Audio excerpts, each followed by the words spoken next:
Bueno, pues aquí estamos ya de retorno para conversar con el doctor Franklin Almeida Rancière.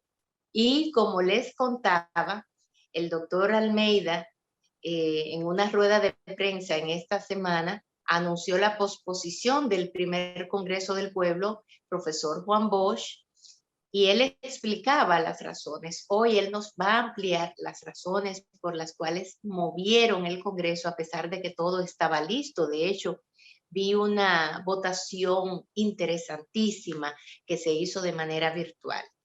Hay muchos temas que tratar con el doctor Almeida en el día de hoy y trataremos de mi parte de ser muy directa, muy concisa en cada una de las preguntas. Lo primero, dar la bienvenida al doctor Almeida, como siempre, con mucho respeto, admiración y un honor, doctor. Buenos días, un honor tenerlo acá. Buenos días, como siempre me complace compartir un tiempo contigo, Lindsay. Me hace bien porque eres muy inteligente y muy puntual en las cosas que pregunta y plantea.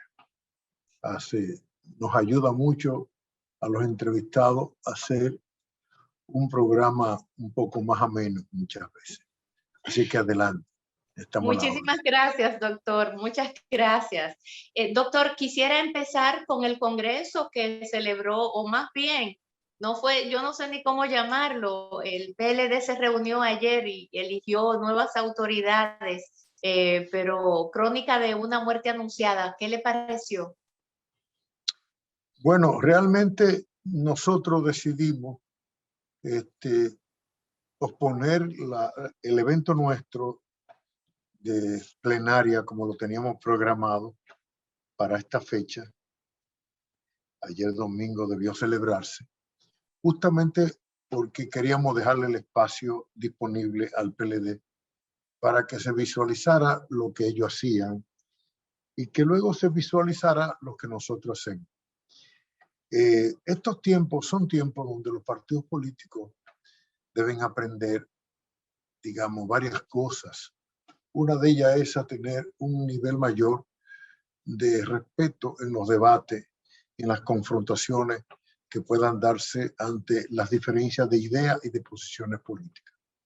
Lógicamente, para hablar de debate de ideas y posiciones políticas, hay que tener en la cabeza amueblada con ideas y con posiciones políticas también. El Congreso nuestro es un Congreso que debate 17 temas diferentes.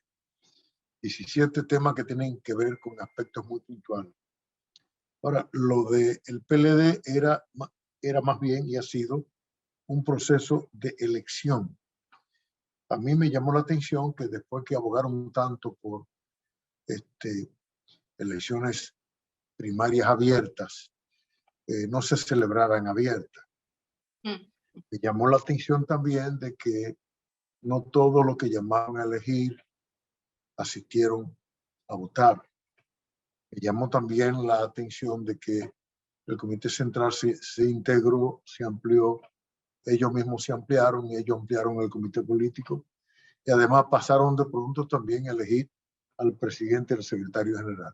Pero es un problema de ellos que yo sé que conforme a la ley de partidos políticos y a los estatutos de esa misma organización, se anuncia, porque lo he visto, dicho por algunos miembros de esa organización, que estarían ventilando los problemas en el Tribunal Superior Electoral. Ya será un tema entonces de que eso se ventile allá. Para estos tiempos, un partido democrático no puede manejarse en forma tan cerrada. Nosotros no estamos eligiendo dirigentes, nosotros estamos debatiendo ideas y el debate ha tenido una enorme apertura. Se le incluyó como representante o delegado ante el Congreso y por tanto integrando las 17 mesas a 7.740 personas. Esos compañeros y compañeras pasaron a votar de forma virtual. Lo hicimos de una manera hermosísima a través del correo electrónico. Bueno, pues como se hizo a través del correo electrónico, nos aseguramos de que los 7,740 tuvieran correo electrónico. Pero no siempre el manejo del correo electrónico se le hace fácil a alguna gente, y por eso el plazo de votación para 5 boletas, eran 5 boletas que abarcaban los 17 documentos de las 17 mesas. Esas boletas empezaron a ser votadas desde el 21 de febrero hasta el día de ayer, domingo 7. Bueno, pues de los 7,740 votaron 6,002. Wow. Votó el 77.5%, que es un porcentaje muy alto y muy bueno. Sí, así es. Hay que entender que, por ejemplo, en elecciones presidenciales en este país vota el 70%. Vi que los porcentajes aún de la votación que se dio en el PLD, aún siendo ellos ventilando candidaturas, fue un porcentaje relativamente bajo, muy bajo.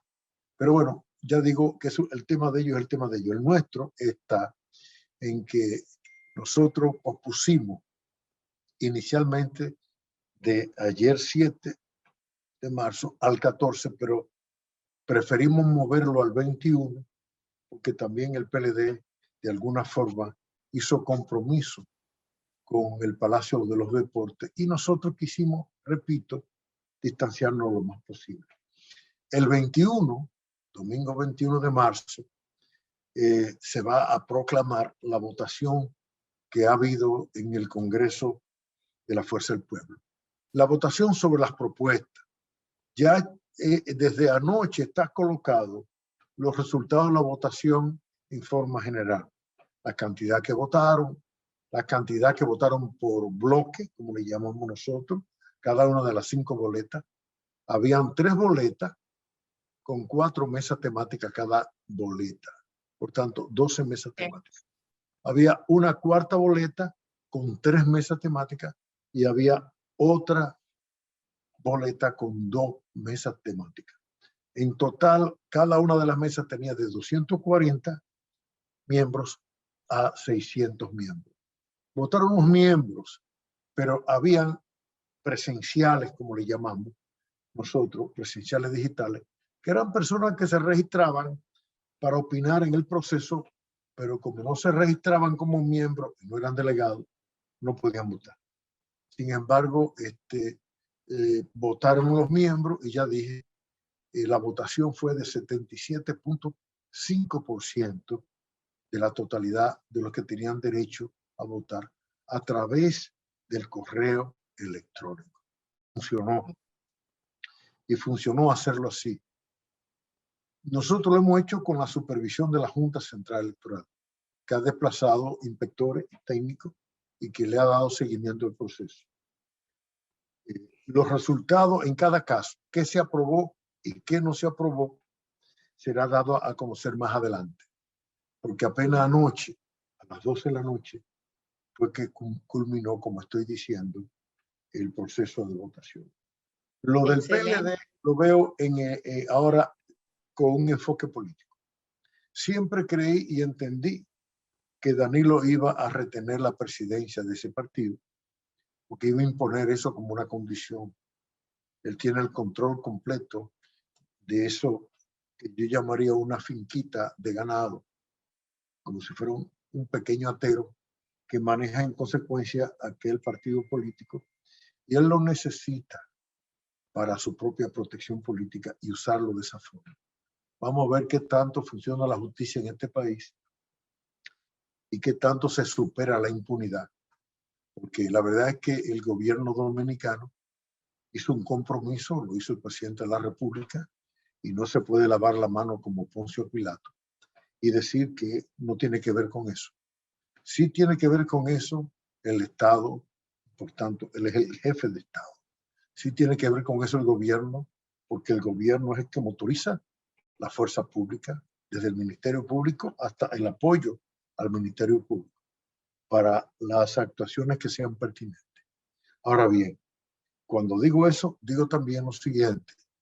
Nosotros como fuerza del pueblo estamos tratando de llevar adelante junto al gobierno, no reburujado, pero sí haciendo lo que tenemos que hacer para que la crisis sanitaria y la crisis económica sea superada.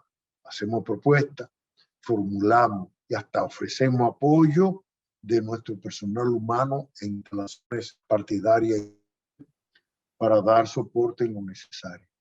Pero depende Doctor, siempre cómo haga la cosa el presidente de la República.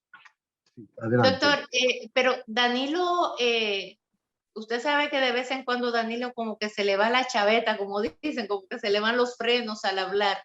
Y él como que pensó en voz alta porque dijo que él no pensaba que iban a perder el proceso electoral y que por eso él no contemplaba irse a la presidencia del PLD. ¿Qué le pareció esa declaración? Bueno, eso tiene varias lecturas. Definitivamente ignoró cómo el pueblo estaba pensando y la reacción del pueblo, y quizás entendió que las protestas que habían en las calles no eran contra su gobierno, parecería que era contra no sé qué cosa. Por tanto, es que gobernaron de espalda a la población y no se daban cuenta cómo pensaba la población.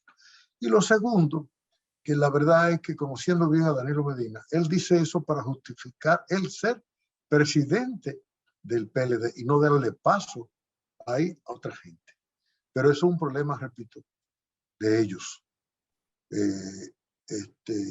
De nuestra parte, haremos nuestro trabajo justamente para ver cómo logramos convertirnos, como lo vamos haciendo progresivamente, en la principal fuerza de oposición de este país.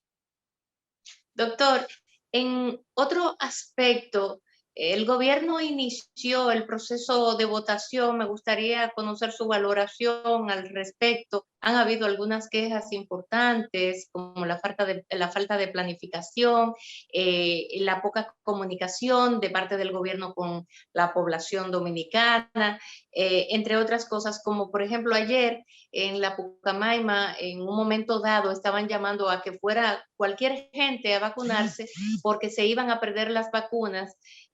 Parece ser que ya había que ponerlas a quien fuera y parece ser que las personas que le toca ir, que es un rango con una edad por encima de los 70 años, como que no estaban acudiendo lo suficiente, pero independientemente de todo eso o poniendo todo eso, ¿qué le ha parecido el proceso? Bueno, yo acudí a vacunarme junto con mi esposa Josefina Pérez. Los dos fuimos a la Universidad Autónoma de Santo Domingo y realmente había allí una excelente organización y una buena distribución de las personas que fluían, porque la organización de los que fluyen es importante porque es un tema también hasta de protocolo sanitario y además también de llevar un orden en las cosas. Tanto ella como yo nos vacunamos el viernes, ¿verdad?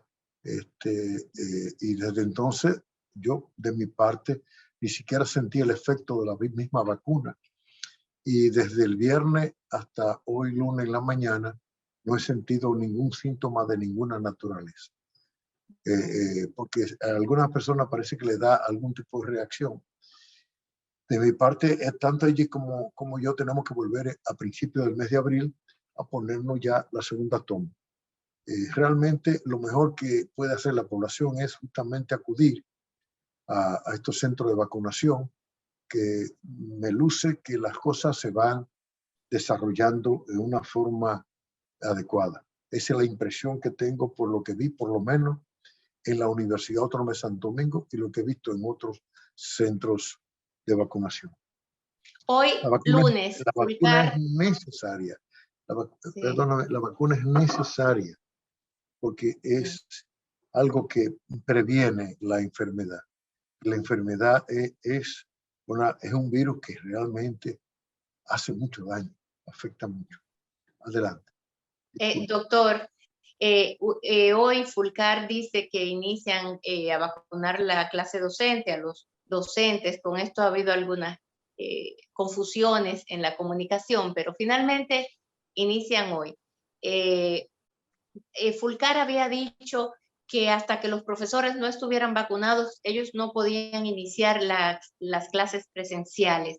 Hay un grupo de personas que está abogando porque se haya un retorno a clases. Algunos dicen que faltan 2 meses nada más y que para qué volver a clases. En fin, me gustaría conocer su parecer. Estoy hablando con un ex rector de la Universidad Autónoma de Santo Domingo y un académico de siempre, y todavía lo sigue siendo, porque eso usted lo lleva en la sangre como político también, doctor. ¿Cuál es su parecer? Bueno, en esto hay varias cosas. Hoy mismo en el periódico El Caribe aparece publicado mi artículo sobre cómo los partidos están migrando de análogo a digital. De análogo a digital. La educación debe migrar de análoga a digital. Es un proceso que debemos verlo como algo que decía en algún momento un personaje que era muy cercano de Juan Bosch, por cierto. Ese personaje decía que el hombre que llegó a la luna empezó desde el hombre de la cueva, desde el hombre de la caverna. La humanidad acumula conocimiento. Mientras más vieja es una población, más se tiene, se ocultan muchas cosas. En el año de 1876, un coronel norteamericano estableció una escuela en Boston, y quien asistió a ese coronel en esa escuela realmente fue un gran, se llamaba John Dewey. John Dewey y el coronel Power, así era el apellido del coronel. Tenían como axioma, como adagio, como ¿verdad? Mandato de la escuela: se aprende haciendo. Parecería una expresión muy corriente, pero realmente la educación tiene que girar de la memorización al aprendizaje haciendo. Aprender haciendo significa una cosa que, por ejemplo, yo le ponía a hacer a mis alumnos en la universidad, en mis clases de historia. Cuando yo daba un examen, llegaba a dar examen de libro abierto.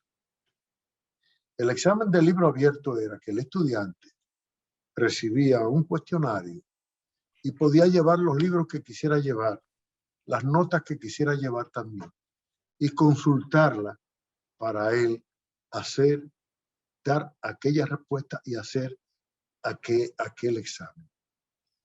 La idea era que si un estudiante llevaba libros, sabía dónde podía encontrar lo que él buscaba. Y la pregunta no eran preguntas formuladas, digamos, con el índice de un libro, sino con una pregunta general. El estudiante tenía que utilizar su capacidad conceptual que había desarrollado y no su memorización. La memorización es un aprendizaje repetitivo que de nada sirve. Enseñar a un alumno a conceptualizar. ¿Qué tiene eso que ver con lo que está pasando con la educación dominicana? La educación dominicana, siempre se ha dicho de una forma simbólica, es de borrador y tiza, y es de memorización. El estudiante tiene que repetir lo que se aprende, y lo que el profesor repite y dice, si no lo repite igual, hasta lo reprueba.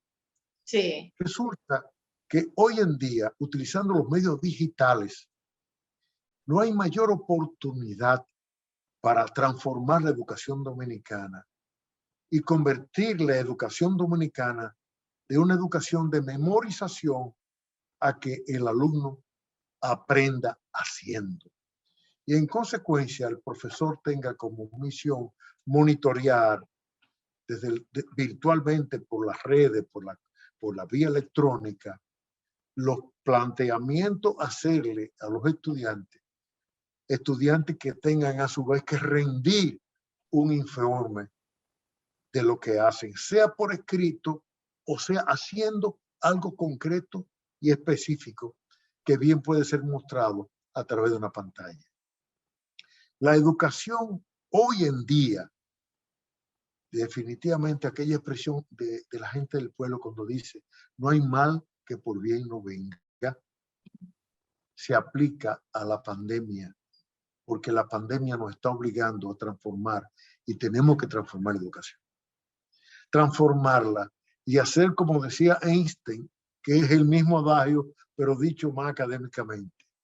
Decía Einstein, las crisis son oportunidades para hacer las cosas diferentes como rutinariamente lo hacemos.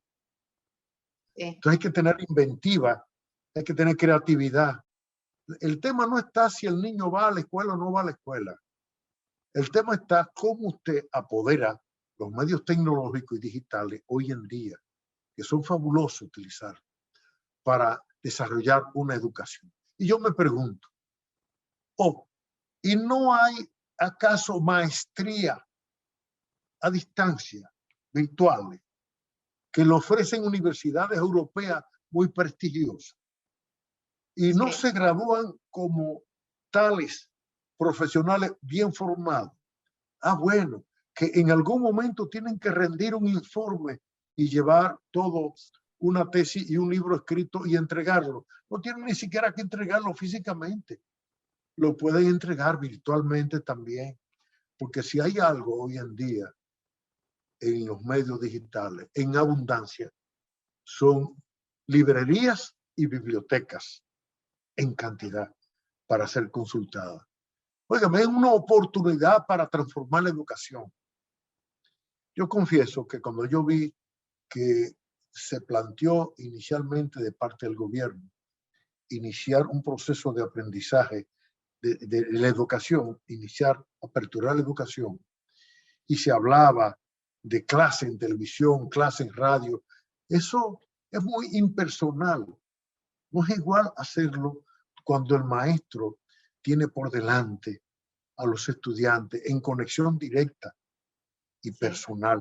No tiene que ser física, no tiene que ser que él lo pueda tocar, justamente como estamos haciendo tú y yo este programa en este momento, de manera virtual. ¿Y cuántas cosas ya no se están haciendo virtual? La Fuerza del Pueblo ha demostrado que el sistema de partido puede migrar de lo análogo a lo digital. ¿Qué es lo análogo?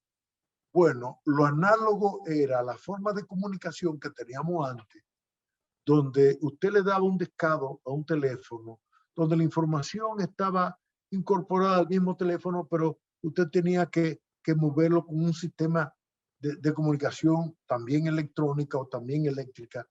Pero ya no es igual la parte digital.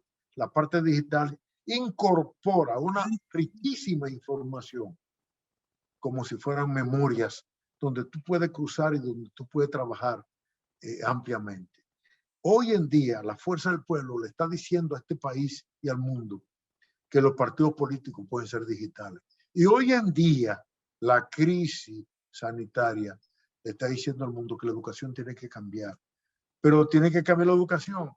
Pero ¿qué es lo que viene cambiando hace tiempo? La salud. Los doctores antes tenían un libro grueso en su escritorio. Era de sintomatología. Y lo consultaban cuando tú le decías, me duele la cabeza, me duele el ojo derecho, tengo un problemita. En fin, y él iba viendo los síntomas, entonces consultaba un libro escrito sobre sintomatología, que además tenía experiencia propia. Hoy en día no. Hoy en día hay tecnología que te ocultan el cuerpo, te buscan en el cuerpo, dónde están las fallas, tu deficiencia y todo. La medicina está usando la tecnología. Lo está usando muy bien. Lo que no estamos usando la tecnología y más la tecnología digital en educación, en los partidos políticos y en otras muchísimas cosas. Pero doctor, por ejemplo, para los niños, digamos la primera edad en que los niños ingresan a las escuelas, permanecer en un computador se ha hecho altamente complicado y muchos padres están quejándose porque no abren las escuelas y los niños definitivamente están provocando una situación en el hogar donde los padres que tienen que ir a trabajar no pueden ir a trabajar. Hay una situación ahí difícil. He visto que usted ha escrito varios artículos refiriéndose al tema educativo y la importancia de toda la parte psicomotora del niño en esa primera etapa, ¿no? De aprendizaje, desde su propio nacimiento, según usted mismo lo explica en sus artículos. Mira, cuando uno habla de usar los medios digitales, hay que entender que también todo tiene que variar. Tiene que haber una forma pedagógica diferente de enseñar. Ponga a un niño frente a un computador, a que él haga lo que él quiera, y tú vas a tener que despegarlo para que él venga a comer. Ponlo a un niño frente a este sistema educativo que tenemos y hay que pegar al niño del computador, hay que jalarlo, no venga, ponga atención. Entonces, lo que está mal ahí es justamente los medios pedagógicos de enseñanza, los medios didácticos de enseñanza. Eso es lo que está mal. Es más, hay algo en educación que vengo sosteniendo. En eso están análogos. Aunque usen los medios digitales, están utilizando una educación análoga. Correcto. Así. Sí, llevándolo análogo a usar los medios digitales, como pasa con muchos partidos igual. Ahora, yo digo esto, ¿no? Hace 20 años que el tema del estudio y del desarrollo de los medios digitales tomó cuerpo. Pero hace 20 años también que universidades como Harvard han hecho estudios fabulosos sobre la neuroeducación. La neuroeducación se descansa en la neurociencia. Y por tanto, la neurociencia le ha dado a la educación herramientas valiosísimas. De pronto sabemos ya que hay 100.000 millones de neuronas en el cerebro cuando se va formando la criatura y termina naciendo la criatura. Sabemos ya que esas neuronas hacen sinapsis, se juntan una con otra para el tema del caminar, del hablar, del ver, del desarrollo del cuerpo y de la inteligencia. Ya se sabe que un niño cuando tiene 5 años ha desarrollado la sinapsis, casi todas, de 100.000 millones de neuronas, lo que significa que el niño empezó a aprender desde el vientre de la madre. Es más, yo tengo 3 nietos.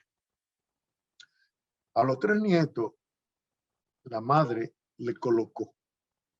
se colocó ella un aparatico de música en el vientre por fuera, ¿no? Se la colocaba cada vez y ponía a los niños a oír música formándose en el vientre. Bueno, pues ya hay uno de ellos, uno de los 3, que está en la Universidad de la Florida estudiando música y composición. Y los otros 2 les gusta la música y otro toca guitarra y se inclina por la música. ¿Por qué? Porque hubo estímulo temprano, así se le llama a eso. La educación previo a los 5 años son estímulos tempranos. Desarrollen más rápidamente los niños en su formación. Yo digo que una sociedad como la nuestra, si quisiera hacer una enorme revolución educativa, tomara a los niños, pusiera las estancias infantiles en condiciones de que sean centros de verdad, centros educativos de verdad, para niños menores de 5 años. No solo para darle alimento, no solo para atenciones de una buena pediatra y de los médicos, es también para desarrollarle la educación. y tuviéramos genios tempranos. Aquí quieren sacar de la escuela a un niño cuando es semiautista o autista. Y el semiautista o el autista es un niño que desarrolla un nivel de inteligencia enfocado en temas que son lo que a él lo estimuló.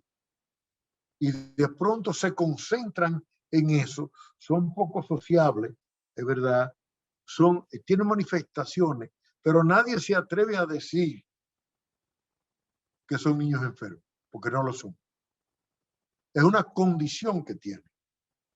Y esa condición lo hace hacer ellos brillantes. Einstein era autista. Se dice, no lo sé, y está vivo, que Bill Gates es autista. Y personajes famosos en la historia se les señala como con características de ser autista. Para yo poner un hecho concreto. Sé de un niño que le dijeron a sus padres que lo sacara de la escuela cuando estaba apenas iniciando los primeros años, que lo pusieran en escuelas especiales porque el niño estaba enfermo. Los padres se ocuparon y dejaron el niño en las escuelas.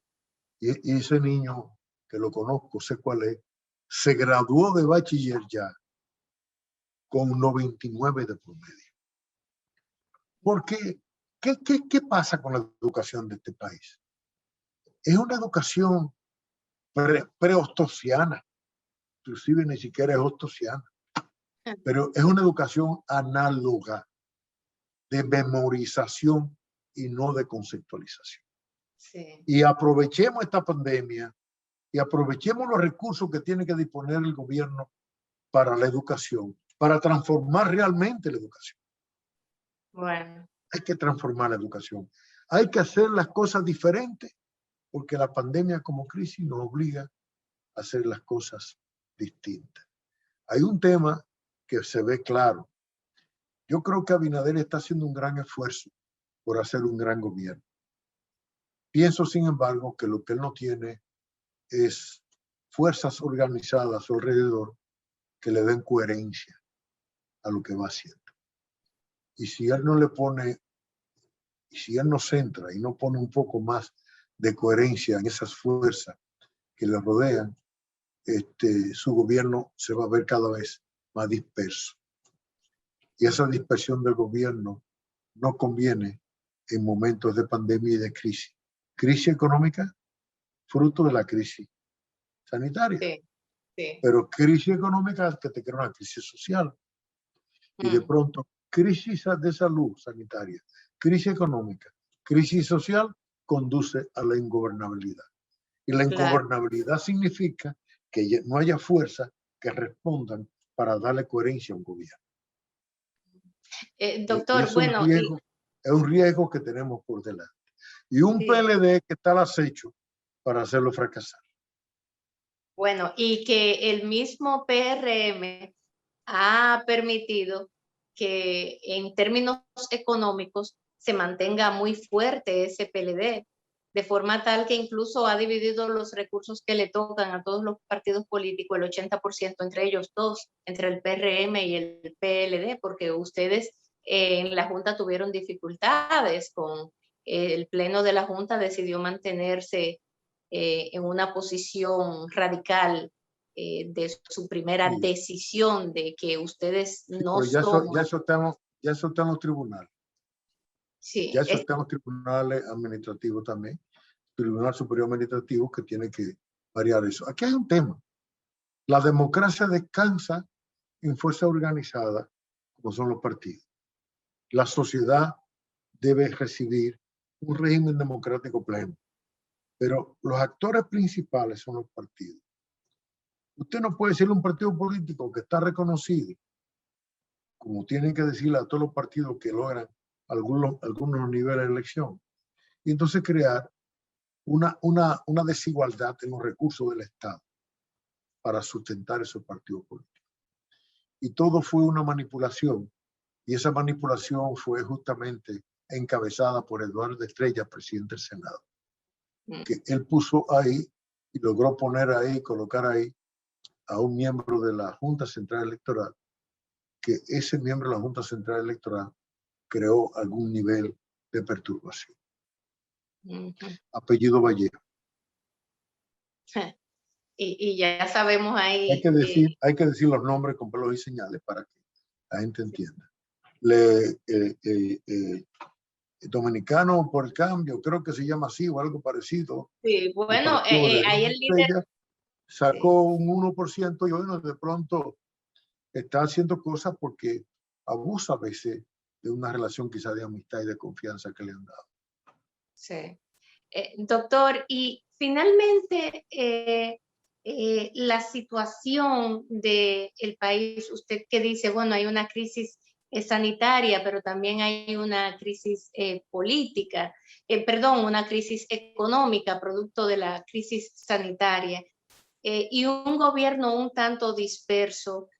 ¿Cómo proyecta este año un primer trimestre que cierra en números rojos o se perfila, va a cerrar en números rojos este primer trimestre del año? Un turismo que no termina de recomponerse y que aparentemente no se va a recomponer. Vi ahí una información que viene no sé cuánta gente vacunada, turistas en Norteamérica para República Dominicana, pero la verdad es que el turismo está pasando por el peor de los momentos, no solamente aquí en República Dominicana, en el mundo entero, doctor. Por ejemplo, los vuelos han mermado en un 50%, según un estudio que se ha arrojado y que en el fin de semana salió en todos los medios. Bueno, pero el gobierno tiene que poner la atención a la producción de alimentos en el país, porque la producción de alimentos bajó porque el turismo bajó y entonces no hubo siembra también bajo el entendido de que el mercado no estaría disponible para lo que se produzca, ¿no? Pero el gobierno tiene que poner la atención a eso. Sabemos que el gobierno tiene un déficit muy alto y hay una deuda que ha subido mucho la deuda. Déficit, deuda, más crisis, todo esto es un tema de una buena gerencia de Estado. Yo le deseo la mejor suerte al presidente de la República. Ya no se trata de desearle suerte, de decirle también, bueno, se le ha ofrecido el esfuerzo encaminado a que las cosas mejoren, pero tienen que darle coherencia. A veces yo lo veo hablando en público, cuando hace algunas de estas entrevistas que lo hace paseándose, y da la idea de un reality show, una cosa parecida. No da la idea de que es una formalidad de Estado la que está siguiendo. He visto también que un funcionario se cruzan con otro, interviniendo uno y otro en temas que no les competen. Funcionarios de altísimo nivel, ¿no? Sí. Y todo eso va dando una imagen de incoherencia. Y eso va creando algún nivel de desazón, de confianza, desazón, falta de seguridad en la población. Eso tiene que mejorarse. Ahora, nosotros como partido organizado queremos ser lo más coherente bajo el entendido de que no se trata de confrontar a un gobierno que está manejando una crisis. Más bien, hay que hacer lo posible para que mejore la gestión de gobierno. En vez de entorpecerlo, mejor. ¿Por qué Danilo busca la presidencia del PLD? Para protegerse por impunidad. Eso lo busca. Él dice que creyó que no iba a perder nombre, no. Realmente en todos sus escenarios, si ganaba el candidato de él entendía que iba a seguir gobernando a través de ese candidato. Por eso se buscó el que él podía manejar mejor. Pero y creía que no iba a pasar esto que pasó en cuanto a que hasta su familia se ha visto afectada. Sí. Aquí cuando nos dicen, por ejemplo, bueno, ¿qué es lo que hay en el país? Aquí hay lo que es una definición de fuerza política, donde se van viendo purezas y fuerzas contagiadas. Lo que refleja y arroja este congreso que ha celebrado el PLD no es más que una manipulación. Si vamos a la ley de partido político, ahí hay muchas violaciones a la ley de partido político en ese evento. Pero es un tema de los miembros de ese partido que tendrán que asumir el papel que quieran asumir dentro de esa organización. De nuestra parte somos lo más encauzado en las normas constitucionales y legales de nuestra parte. Y además, como esas normas también garantizan un proceso democrático, lo vamos celebrando democráticamente, en este caso el Congreso. Después de este Congreso, primer Congreso del pueblo, profesor Bosch, viene un Congreso elector. Ese Congreso elector hasta ahora se habla como fecha posible en el último cuatrimestre de este año. Y es posible que sea entre septiembre, octubre, por esos meses. Ese Congreso elector será para elegir las autoridades del partido. Ya eso nos pondría este año en una composición interna nuestra más o menos adecuada. Pero de camino vamos metiéndole la mano al tema nacional para ayudar a que el sufrimiento del pueblo sea menor fruto de esta crisis y hacer que el gobierno mejore una serie de situaciones para que el pueblo también mejore un poco su situación. Bueno, he visto, doctor, incluso a Leonel Fernández hacer sugerencias muy válidas al gobierno actual, pero no sé si ustedes tienen algún tipo de acercamiento, porque también ustedes han planteado un gran consenso para tomar algunas decisiones que no solamente competen al partido de gobierno, sino a la representatividad de la sociedad dominicana a través de organizaciones políticas, a través de ONGs, a través de los grupos empresariales, y en esa gran mesa de diálogo pues discutir algunos temas que son de vital importancia para poder salir victorioso de esta crisis sanitaria que nos afecta a todos. Bueno, hay varios escenarios en el Estado para producir los niveles de acercamiento que son necesarios. Por ejemplo, el Congreso es uno de ellos, ¿no? Ahí confluyen las fuerzas políticas organizadas. Digamos, el Consejo Económico y Social es otro escenario también para los temas económicos, para citar dos casos. Pero también los medios abiertos se conversa, como lo estamos haciendo tú y yo ahora. Estos son entrevistas que también, lógicamente, es para todo en forma abierta. Y Sí. las fuerzas políticas se expresan abiertamente y los grupos organizados también. Por tanto, lo que tiene que tener el gobierno dominicano es ponerle atención y oído a todos los sectores. Y realmente, ojalá no se sectaricen, porque lo que yo estoy viendo un poco es que entre ellos están pensando en el 24, algunos de ellos, cuando la crisis todavía está en su mayor apogeo. Una crisis sanitaria y económica en el apogeo en que se encuentra esta es para que se le ponga atención a eso. No se llega al 24 ignorando estas crisis. Podemos caer en situaciones no manejables. No manejables.